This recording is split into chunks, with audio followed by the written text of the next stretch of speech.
I was halfway through mowing my front lawn when I saw her the bleach blonde bob, oversized sunglasses, clipboard of doom. Yep, Beverly from the HOA was marching across the street like she was leading troops into battle. I killed the mower and wiped sweat off my forehead. "Victor Klein," she barked, eyes narrowing at my grass like it personally offended her. "You are in direct violation of the HOA's noise ordinance." I blinked. "It's 2 in the afternoon, Beverly. I'm mowing my lawn, not hosting a rave." She huffed and scribbled something on her clipboard. "Gas-powered mowers are prohibited during non-designated hours. You should know this. Page 17 of the HOA handbook." "I read that handbook. There's nothing about designated mowing hours," I replied, already knowing where this was going. Beverly had been trying to find reasons to find me since the day I moved in 6 months ago. First, it was the color of my mailbox. Then it was my truck being in the driveway too long. Now she was coming after my grass. I knew the real reason, though. She didn't like that I didn't fold to her little power games. Most of the neighborhood tiptoed around her like she was royalty. I treated her like what she was, an overzealous middle-aged woman with too much time and not enough authority. "You're going to regret this," she snapped, spinning on her heel. I laughed. "You threatening me over a lawnmower," but Beverly didn't answer. She stomped back across the street, still scribbling. I shrugged and cranked the mower again. A few minutes later, I noticed her on her front porch, pacing with a phone to her ear. I didn't think much of it. Until 10 minutes later, 2 squad cars pulled up in front of my house. Cops. I shut off the mower just as Officers Patel and Green stepped out. Both looked more confused than concerned. "Afternoon, sir," Officer Patel said. "We got a call about a hostile male operating dangerous machinery and threatening a resident." I blinked. "You're kidding." "No, sir, we have to respond to all 911 calls." "Can you tell us what happened?" Beverly came charging over from her lawn like she was ready for a courtroom drama. That's him right there. He threatened me with that thing, revved it at me aggressively." Officer Green raised an eyebrow. "You mean the lawnmower?" "Yes," Beverly snapped. "He was waving it around like a lunatic." I laughed. "It's a push mower. It weighs maybe 40 pounds. It doesn't even have a throttle." Officer Patel turned to me. "Mind if we take a quick look around?" "Go for it," I said, stepping aside. "There's grass clippings and a half-finished mow job. That's the crime scene." They looked around, nodded, and came back. Then Officer Green turned to Beverly.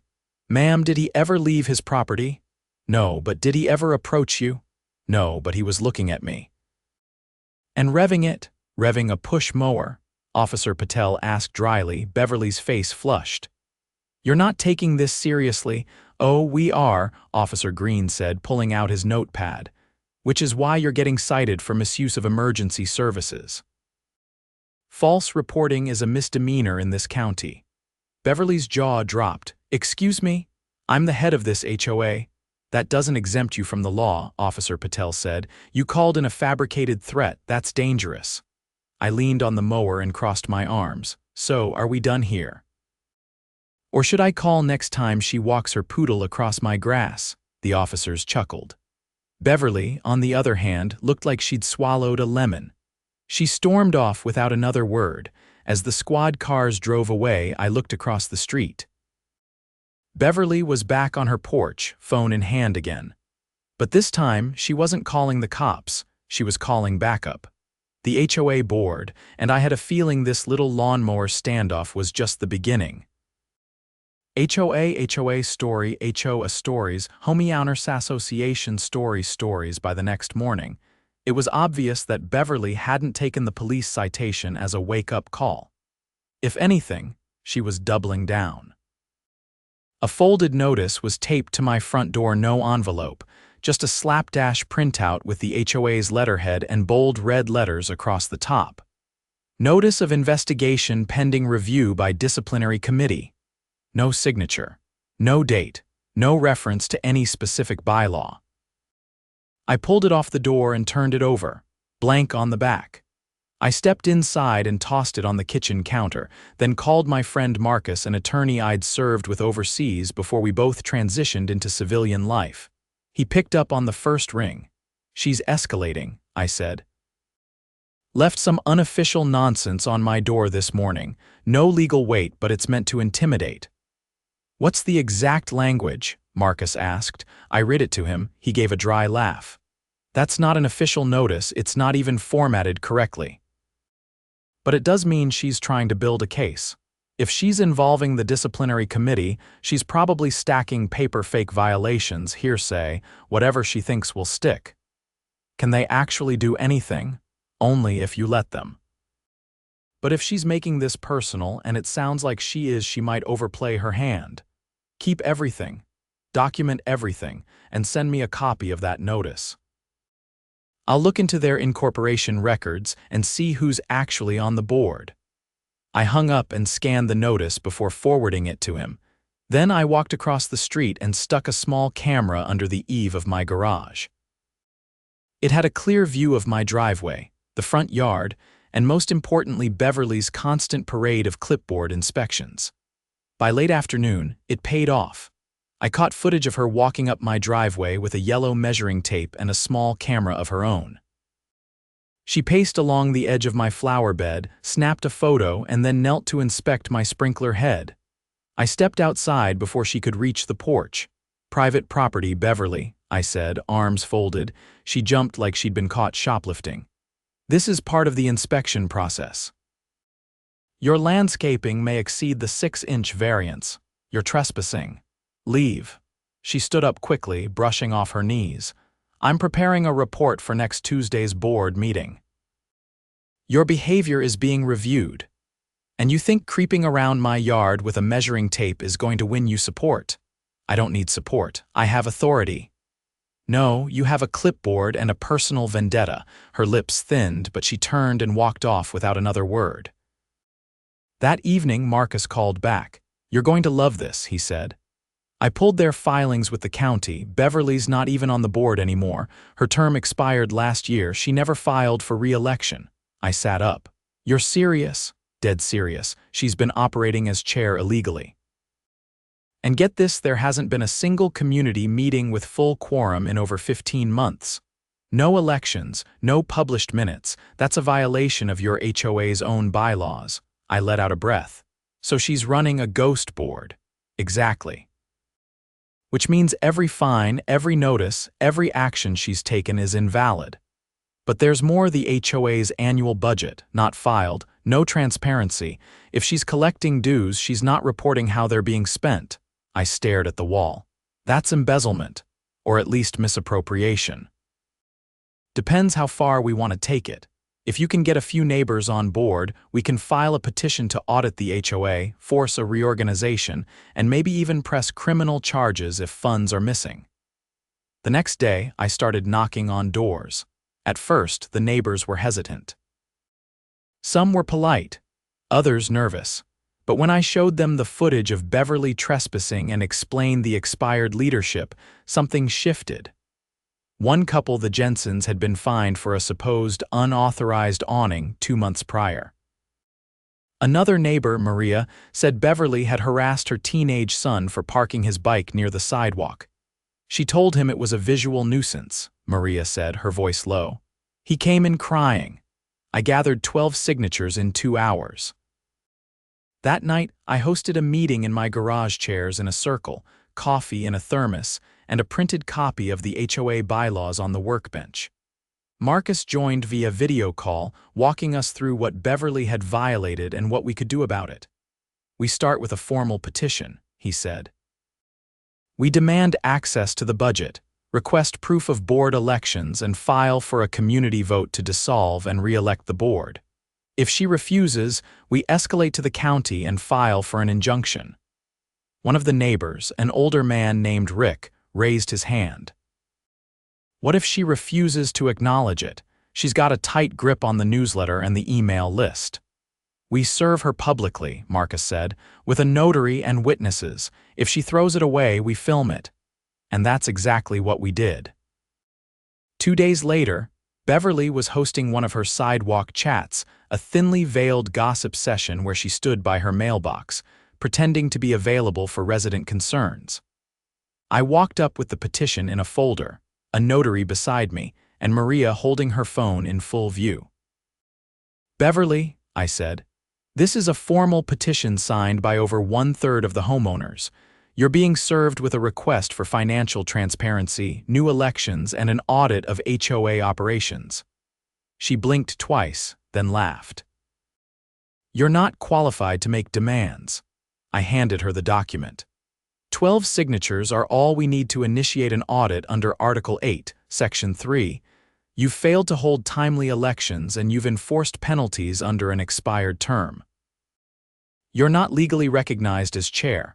Behind me, the Jensens and Rick stood silently watching. Beverly didn't take the folder. "This is harassment." "No," Maria said, stepping forward. "Harassment is what you did to my son." The notary spoke up. "Ma'am, you've been formally served. This is being recorded. Refusal to accept doesn't invalidate delivery." Beverly's face turned red. She snatched the folder, turned on her heel, and stomped into her house. The next morning, she plastered a sign on the community bulletin. "HOA chair restructuring delayed due to legal dispute.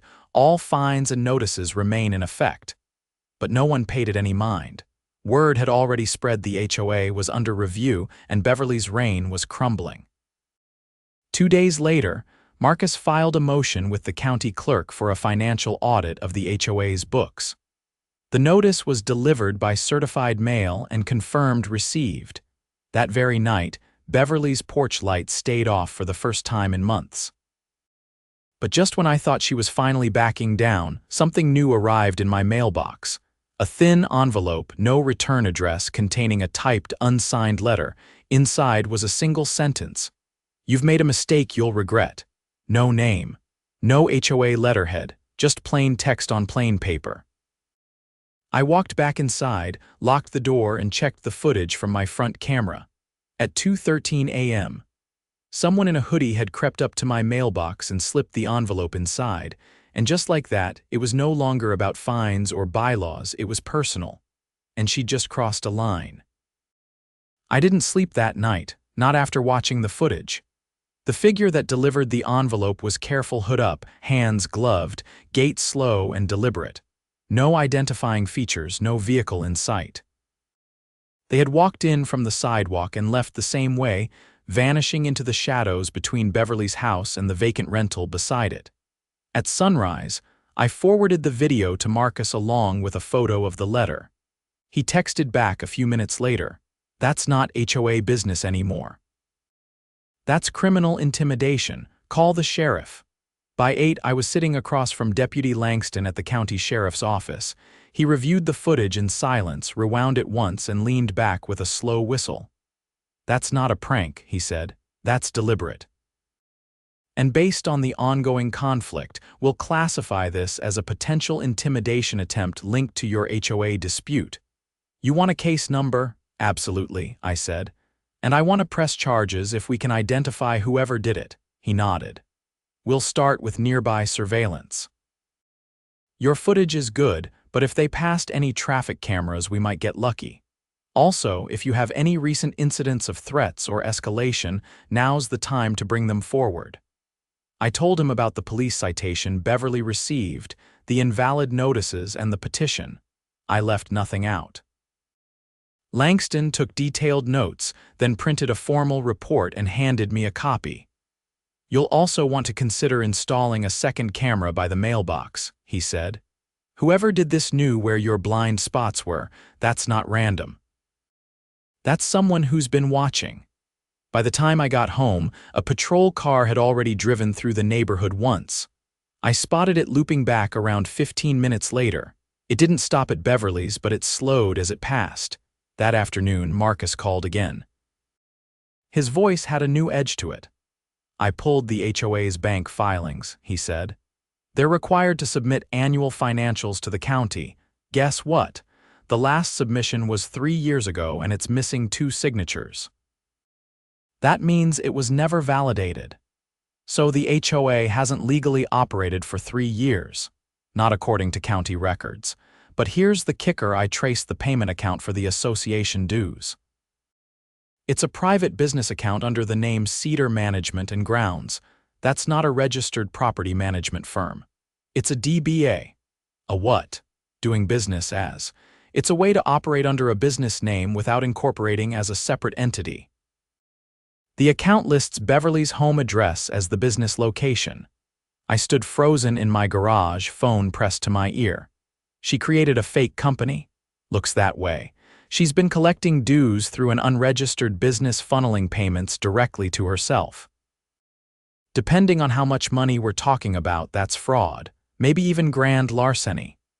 How do we prove it? I subpoena the bank statements through a civil motion. If we find evidence that she's spending HOA dues on personal expenses, we notify the DA. My neighbors were already on edge. The news about the intimidation letter had spread faster than I expected.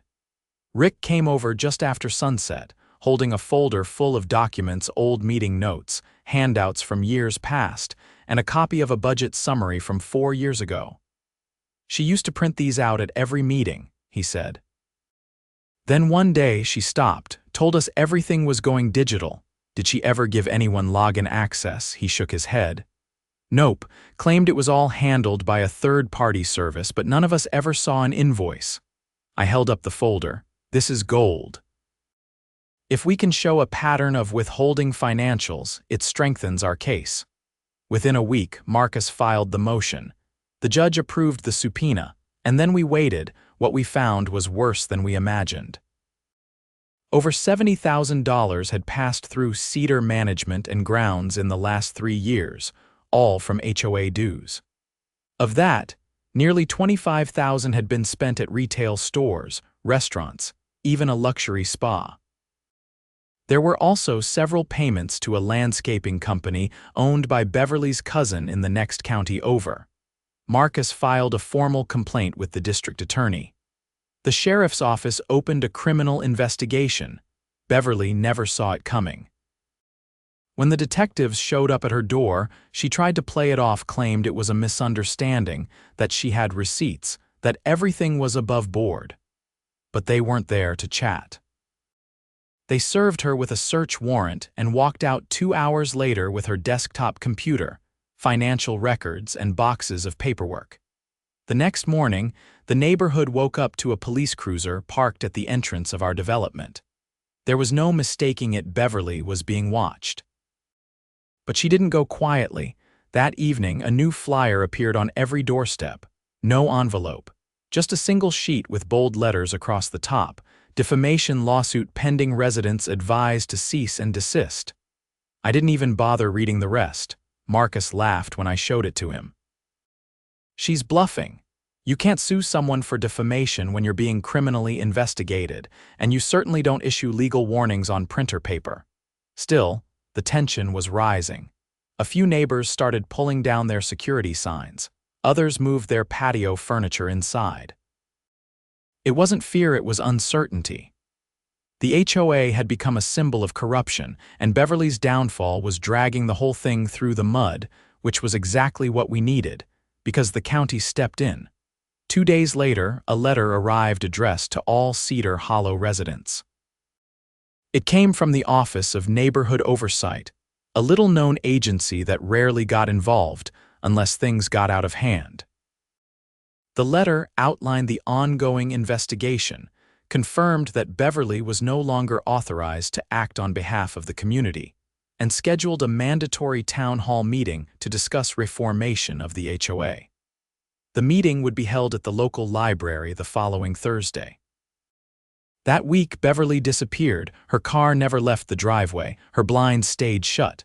No mail was collected, but the porch light stayed on, like she was still watching from behind the curtains. Thursday came fast. The library meeting room was packed. Folding chairs filled every corner. A moderator from the oversight office took the podium and laid out the facts. Your HOA has operated without legal authority for over 32 months. Dues were collected under a false business entity. No elections were held. No financial transparency was maintained. We are initiating a full audit and recommending temporary dissolution pending reorganization. Then he turned to us. You have 2 options. You can appoint an interim board made up of verified residents, or you can vote to dissolve the HOA entirely and return governance to the county. The room buzzed with murmurs. Rick stood up. We came here to take our neighborhood back. I say we dissolve it.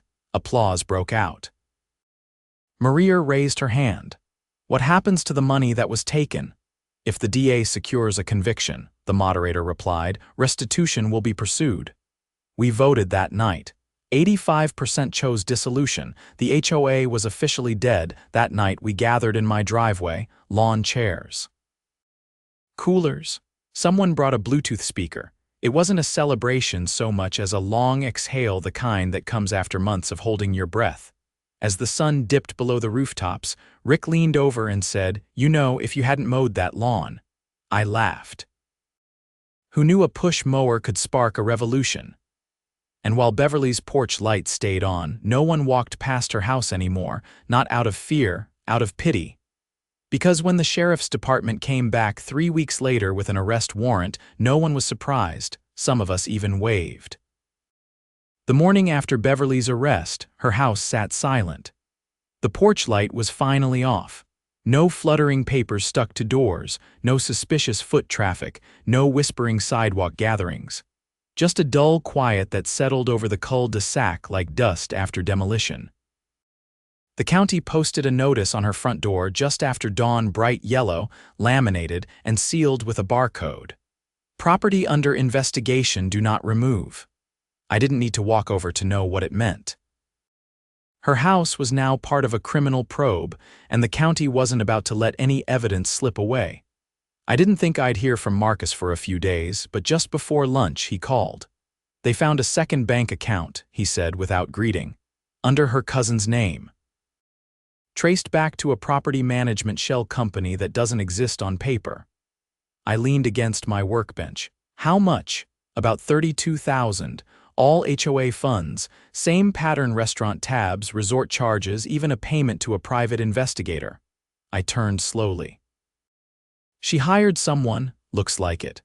The retainer went through last month, probably trying to dig up dirt on you or anyone else who pushed back. I stared out the garage window. That's unhinged. Yeah, but it helped the case. The DA's office is charging her with wire fraud, financial abuse of fiduciary duty, and obstruction of a public audit. The private investigator's agency already turned over all communication. She posed as a legal representative of the HOA, another felony. I exhaled slowly. So it's over. Not quite, Marcus said.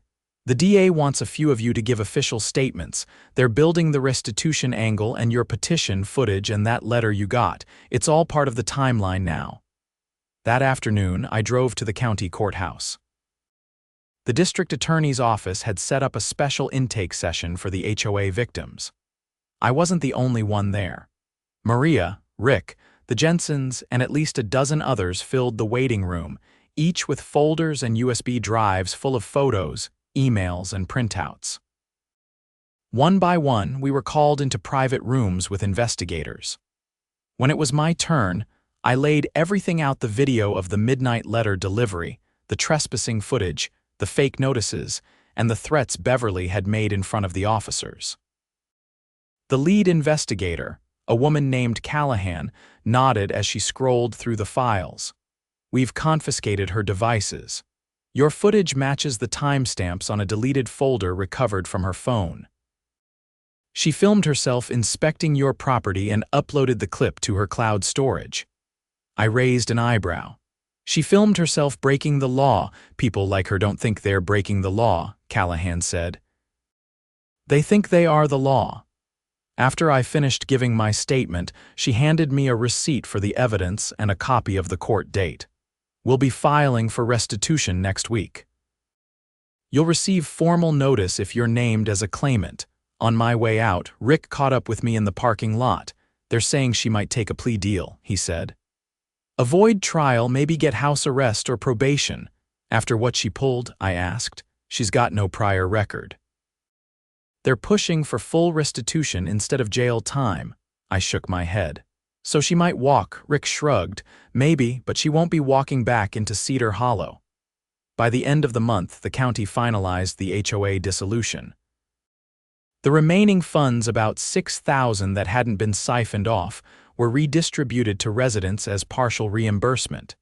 It wasn't much, but it was symbolic. More importantly, the Oversight Office established a new framework. No future HOA could be formed in Cedar Hollow without a community-wide vote and county supervision. Beverly's house went into foreclosure a week later. According to public records, she'd refinanced it twice in the last 4 years, probably to cover whatever debts she racked up while playing dictator. With no income and multiple felony charges pending, the bank wasted no time. The house sat empty for 2 months. Grass grew wild, paint peeled, and mail piled up inside the screen door. Finally, the county posted another notice: auction scheduled. It sold within 10 minutes on the day of the sale. The new owners, a young couple with a toddler and a Labrador, moved in quietly. No clipboards, no threats, just waves and smiles. I didn't bring up the history. No one did. It felt better to let it fade. At the next community gathering, no longer an HOA meeting, just a backyard barbecue, people were different, lighter. Conversations weren't whispered. Kids played in the street again. Maria brought her son, and when he rode his bike up to my driveway, he gave me a high five like we were co-conspirators. We were. Later that night, I stood in my backyard, watching the string lights flicker across fences and rooftops. The neighborhood wasn't perfect, it never had been, but it was ours again. Not regulated, not ruled. Shared. Marcus stopped by one evening a few weeks later. He'd driven down from the city to drop off the final paperwork from the DA's office. "She took the plea," he said, handing me a copy of the restitution order. 5 years probation, full repayment, and barred from serving on any residential board again. Ever. I flipped through the pages. That's it. She loses the house, the money, her reputation. And she has to pay back every cent over the next 10 years. If she misses a single payment, she gets the full sentence. Good, I said. She can live with that. He nodded and glanced around the neighborhood. You ever think about running for city council? I laughed. After this mess. No thanks, he grinned. Could have fooled me. You organized a neighborhood, exposed a fraud ring, and dismantled an illegal HOA. That's more than most council members do in a decade. I just wanted to mow my lawn. Exactly, he said. And now you can. After he left, I walked the edge of the yard, checking the sprinkler heads. The grass had bounced back from the dry patch near the sidewalk. The mower sat clean and tuned in the garage. And for the first time since I moved in, I didn't feel like I had to look over my shoulder every time I turned the key. What started with a push mower and a clipboard ended with a criminal conviction and a neighborhood reborn. We didn't just get rid of Beverly, we got rid of the culture that let her thrive. And as the crickets hummed and porch lights flicked on one by one, I realized something else. Justice doesn't always come in a courtroom. Sometimes, it starts with a lawn mower and ends with a community that refuses to be controlled again.